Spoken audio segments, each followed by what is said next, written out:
اگر سورج غروب ہونے کا گمان ہوا یا کسی مسجد سے ایسا محسوس ہوا کہ اذان ہو رہی ہے حالانکہ ابھی وقت داخل نہیں ہوا، اور روزہ کھول لیا یہ سمجھ کے کہ اذان ہو رہی ہے، یا یہ سمجھ کے کہ سورج ڈوب گیا، سورج غروب ہو گیا اور روزہ کھول لیا، تو روزہ ٹوٹ جائے گا، روزہ ختم ہو جائے گا۔ اب اس کی قضا کرنی پڑے گی بعد میں۔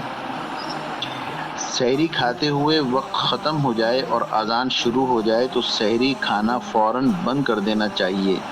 یہ خیال کرنا کہ جب تک اذان ہو رہی ہے سحری کھا سکتے ہیں غلط بات ہے، اس سے روزہ نہیں ہوتا۔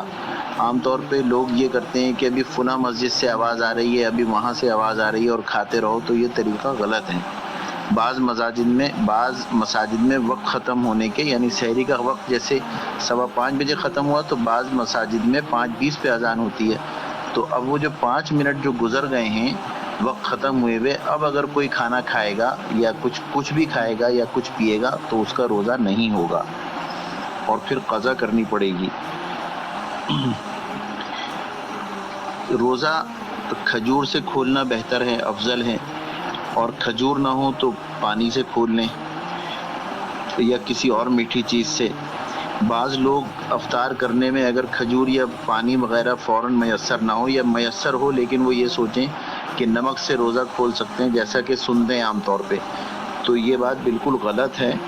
نمک سے روزہ کھولنے کا کوئی نہ کہیں روایت میں ہے اور نہ ہی ایسی کوئی ترغیب دی گئی ہے، بلکہ کھجور سے روزہ کھولیں یا کھجور دستیاب نہ ہو تو پانی سے کھولیں۔ اللہ تعالیٰ ان باتوں کا فہم عطا فرمائے، آمین۔ وآخر دعوانا ان الحمد للہ رب العالمین۔